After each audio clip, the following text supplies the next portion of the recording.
Hi guys, welcome back to my blog. ಇವತ್ತು ನಮ್ಮ ಅಣ್ಣನ ಬರ್ಡೇ. ಅದಕ್ಕೆ ನಾವು ಎಲ್ಲರೂ ಸೇರಿ ಒಂದು ಚಿಲ್ ಸೆಲೆಬ್ರೇಷನ್ ಮಾಡೋಕೆ ಡಿಸೈಡ್ ಮಾಡಿದ್ದೀವಿ. ಅದಕ್ಕಾಗಿ ನಾವೆಲ್ಲ ಹೋಗಿದ್ದು ತಣ್ಣೀರುಬಾವಿ ಬೀಚ್ಗೆ. ಸಂಜೆ ಸುಮಾರು 5 ಗಂಟೆ ಹೊತ್ತಿಗೆ ನಾವು ಬೀಚ್ಗೆ ಹೋಗಿದ್ವಿ. ವೆದರ್ ಕೂಡ ಸೂಪರ್ ಆಗಿತ್ತು. Neither too hot not two cold, perfect vibe. ನಮ್ಮ ಅಣ್ಣನ ಬರ್ಡೇಗಾಗಿ ಮನೆಯಲ್ಲೇ ನಮ್ಮ ಸಿಸ್ಟರ್ ಇನ್ ಲಾ ಒಂದು ಹೋಮ್ ಮೇಡ್ ಕೇಕ್ ಮಾಡಿದ್ರು. ಅದನ್ನು ನಾವು ತುಂಬ ಕೇರ್ಫುಲ್ ಆಗಿ ಪ್ಯಾಕ್ ಮಾಡಿಕೊಂಡು ಬಂದಿದ್ವಿ. ಜೊತೆಗೆ ಸ್ಪ್ರೈಟ್ ಕೂಡ ತಂದಿದ್ವಿ. ನಮ್ಮ ಜೊತೆ ಅಣ್ಣ, ಪಪ್ಪ, ಅಶ್ವಿನ್ ಮತ್ತು ಸಿಸ್ಟರ್ ಇನ್ ಲಾ ಆಯಿರಾ ಬೇಬಿ ಕೂಡ ಇದ್ದರು. ಬೀಚ್ಗೆ ಬಂದಾಗ ಹಾನೆಸ್ಟ್ಲಿ ಹೇಳಬೇಕಂದ್ರೆ ತುಂಬ ಖುಷಿಯಾಗುತ್ತೆ.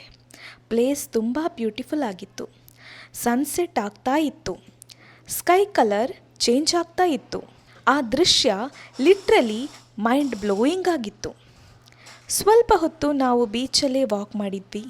ತಂಪಾದ ಗಾಳಿ, ಅಲೆಗಳ ಸೌಂಡ್ ತುಂಬ ರಿಲ್ಯಾಕ್ಸ್ ಫೀಲ್ ಕೊಡ್ತಿತ್ತು.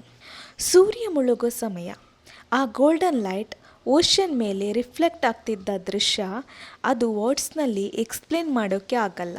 ಜಸ್ಟ್ ನೀವು ಫೀಲ್ ಮಾಡಬೇಕಷ್ಟೆ. ಅಂದ ಹಾಗೆ ಗಾಯ್ಸ್, ನಾವು ಇವತ್ತು ಬಂದಿರೋ ಬೀಚ್ ತಣ್ಣೀರುಬಾವಿ ಬೀಚ್. ಇದರ ಬಗ್ಗೆ ಹೇಳಬೇಕಂದ್ರೆ ಈ ಬೀಚ್ ಮಂಗಳೂರು ಮೇನ್ ಸಿಟಿಯಿಂದ ಸುಮಾರು 10-12 ಕಿಲೋಮೀಟರ್ ದೂರ ಇರಬಹುದು. ಟ್ರಾವೆಲ್ ಮಾಡೋಕ್ಕೆ ತುಂಬ ಈಸಿ. ಈ ಬೀಚ್ನ ಮೇನ್ ಸ್ಪೆಷಾಲಿಟಿ ಏನಂದರೆ ಇಲ್ಲಿ ಕ್ರೌಡ್ ಸ್ವಲ್ಪ ಕಡಿಮೆ ಇರುತ್ತೆ. ಅದರಿಂದ ತುಂಬ ಕಾಮ್ ಆಗಿ ಪೀಸ್ಫುಲ್ ಆಗಿ ಎಂಜಾಯ್ ಮಾಡ್ಬೋದು. ಇಲ್ಲಿ ಕ್ಲೀನ್ ಎನ್ವೈರ್ಮೆಂಟ್ ಇದೆ. ಗ್ರೀನರಿ ಕೂಡ ಸ್ವಲ್ಪ ಇದ್ದು ನೇಚರ್ ಲವರ್ಸ್ಗೆ ಇದು ಪರ್ಫೆಕ್ಟ್ ಪ್ಲೇಸ್. ಇಲ್ಲಿನ ಸನ್ಸೆಟ್ ಹಾನೆಸ್ಟ್ಲಿ ನೆಕ್ಸ್ಟ್ ಲೆವೆಲ್. ಸೂರ್ಯ ಮುಳುಗೋ ದೃಶ್ಯ ಇಲ್ಲಿ ತುಂಬ ಕ್ಲಿಯರ್ ಆಗಿ ಕಾಣಿಸುತ್ತೆ. ಫೋಟೋಗ್ರಫಿಗೆ ಕೂಡ ಸೂಪರ್ ಸ್ಪಾಟ್. ಮತ್ತೊಂದು ಇಂಟ್ರೆಸ್ಟಿಂಗ್ ಥಿಂಗ್ ಏನಂದರೆ ಈ ಬೀಚ್ಗೆ ಬರೋಕ್ಕೆ 2 ವೇಸ್ ಇದೆ. ಒಂದು ನಾರ್ಮಲ್ ರೋಡ್ ರೂಟ್, ಅಂದರೆ ಕೂಳೂರು ಸೈಡ್ನಿಂದ ಬ್ರಿಡ್ಜ್ ಮೂಲಕ ಡೈರೆಕ್ಟ್ ಬೀಚ್ ಕಡೆಗೆ ಬರ್ಬೋದು. ಇನ್ನೊಂದು ಲಿಟಲ್ ಅಡ್ವೆಂಚರ್ ರೂಟ್, ಅಂದರೆ ಸುಲ್ತಾನ್ ಬತ್ತೇರಿಯಿಂದ ಬೋಟ್ ಮೂಲಕ ಕೂಡ ಬರ್ಬೋದು. ಅದು ಒಂದು ಡಿಫ್ರೆಂಟ್ ಎಕ್ಸ್ಪೀರಿಯನ್ಸ್ ಕೊಡುತ್ತೆ. ಎಸ್ಪೆಷಲಿ ವಾಟರ್ ರೈಡ್ ಲವರ್ಸ್ಗೆ ಸೂಪರ್. ಈಗ ಇನ್ನೊಂದು ಗುಡ್ ನ್ಯೂಸ್ ಏನಂದರೆ ಸುಲ್ತಾನ್ ಬತ್ತೇರಿಯಿಂದ ಈ ಕಡೆಗೆ ಬೋಟ್ ಮೂಲಕ ಅಲ್ಲದೆ ಬ್ರಿಡ್ಜ್ ಮೂಲಕ ಕೂಡ ಬರ್ಬೋದು. ಅಲ್ಲಿಂದ ಈ ಕಡೆ ಬರೋಕ್ಕೆ ಬ್ರಿಡ್ಜ್ ಕನ್ಸ್ಟ್ರಕ್ಷನ್ ಕೂಡ ನಡೀತಾ ಇದೆ.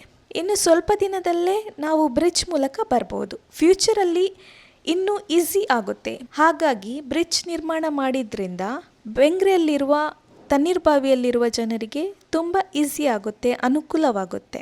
ಅಡ್ವೆಂಚರ್ಸ್ ಬೇಕಿದ್ರೆ ಬೋಟ್ ಮೂಲಕನೇ ಬರ್ಬೋದು.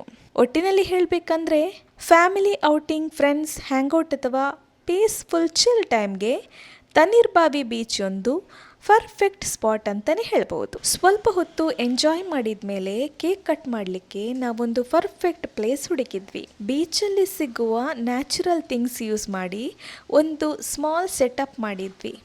ಮರದ ತುಂಡು ಮತ್ತು ಅಲ್ಲೇ ಬಿದ್ದಿದ್ದ ಥರ್ಮೋಕೋಲ್ ಪೀಸ್ನಿಂದ ನಾವೊಂದು ಸೆಟಪ್ ಮಾಡಿದ್ವಿ. ನಮ್ಮ sister in law happy birthday Venky ಅಂತ ಮರಳ ಮೇಲೆ ಬರೆದ್ರು. ಯಾಕೆಂದರೆ ಅವರು ಹೋಮ್ ಮೇಡ್ ಕೇಕ್ ಮಾಡಿದ್ರಿಂದ ಕೇಕ್ ಮೇಲೆ ಅವರಿಗೆ ಬರೀಲಿಕ್ಕೆ ಆಗಿಲ್ಲ. ಸೊ ಹಾಗಾಗಿ ಕ್ರಿಯೇಟಿವ್ ಆಗಿರಲಿ ಅಂತ ಅವರು ಮರಳ ಮೇಲೆ ಹ್ಯಾಪಿ ಬರ್ಡೇ ವೆಂಕಿ ಅಂತ ಬರೆದಿದ್ರು. ಕೇಕ್ ರೆಡಿ ಆಗಿತ್ತು, ಎಲ್ಲರೂ ಗ್ಯಾದರ್ ಆದರು. ಫೈನಲಿ ನಮ್ಮ ಅಣ್ಣ ಕೇಕ್ ಕಟ್ ಮಾಡಿದರು. ಆ ಮೂಮೆಂಟ್ ತುಂಬ ಸ್ಪೆಷಲ್ ಆಗಿತ್ತು. ಕೇಕ್ ಕೂಡ ತುಂಬ ಟೇಸ್ಟಿ ಆಗಿತ್ತು. ಎಲ್ಲರೂ ಶೇರ್ ಮಾಡಿಕೊಂಡು ತಿಂದ್ವಿ, ಎಂಜಾಯ್ ಮಾಡಿದ್ವಿ. ಸ್ವಲ್ಪ ಹೊತ್ತು ಇನ್ನೂ ಬೀಚ್ನಲ್ಲಿ ಟೈಮ್ ಸ್ಪೆಂಡ್ ಮಾಡಿದ್ವಿ. ಆಯಿರಾನ ಮೋನಾ ಶೂಟಿಂಗ್ ಕೂಡ ಇತ್ತು. ಶೂಟಿಂಗ್ ಕೂಡ ತುಂಬ ಚೆನ್ನಾಗಿ ಆಗಿತ್ತು. ವಿಡಿಯೋ ಕೂಡ ತುಂಬ ಚೆನ್ನಾಗಿ ಬಂತು. Photos, videos, small talks, perfect family memories. ಕತ್ತಲಾಗ್ತಾ ಬಂದಾಗ ನಾವು ಸ್ಲೋಲಿ ಮನೆ ಕಡೆ ಹೋದ್ವಿ. ಮನೆಗೆ ಹೋದ್ಮೇಲೆ ಸೆಲೆಬ್ರೇಷನ್ ಮುಂದುವರೆದಿತ್ತು. ಮನೆಯಲ್ಲಿ ಆಲ್ರೆಡಿ ವೆರೈಟಿ ಡಿಶಸ್ ರೆಡಿಯಾಗಿತ್ತು.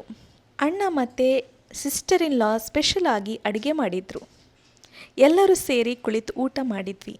ಅದು ಆ ದಿನದ ಬೆಸ್ಟ್ ಎಂಡಿಂಗ್ ಆಗಿತ್ತು. ಈ ರೀತಿಯ ಸ್ಮಾಲ್ ಮೂಮೆಂಟ್ಸ್ ಲೈಫ್ನಲ್ಲಿ ತುಂಬ ದೊಡ್ಡ ಹ್ಯಾಪಿನೆಸ್ ಕೊಡುತ್ತೆ. ಸೊ ಗಾಯ್ಸ್, ಇವತ್ತಿನ ಬರ್ಡೇ ಬೀಚ್ ವ್ಲಾಗ್ ಇಲ್ಲಿಗೆ ಮುಗಿಸುತ್ತೇನೆ. ನಿಮಗೆ ವಿಡಿಯೋ ಇಷ್ಟ ಆಯಿತು ಅಂದರೆ ಲೈಕ್ ಮಾಡಿ, ಕಮೆಂಟ್ ಮಾಡಿ ಮತ್ತು ನಿಮ್ಮ ಒಪಿನಿಯನ್ನ ಹೇಳಿ. ಮತ್ತಷ್ಟು ವಿಡಿಯೋಕ್ಕಾಗಿ ಸಬ್ಸ್ಕ್ರೈಬ್ ಮಾಡೋದನ್ನು ಮರೆಯಬೇಡಿ. Thank you for watching. See you in next vlog. Bye.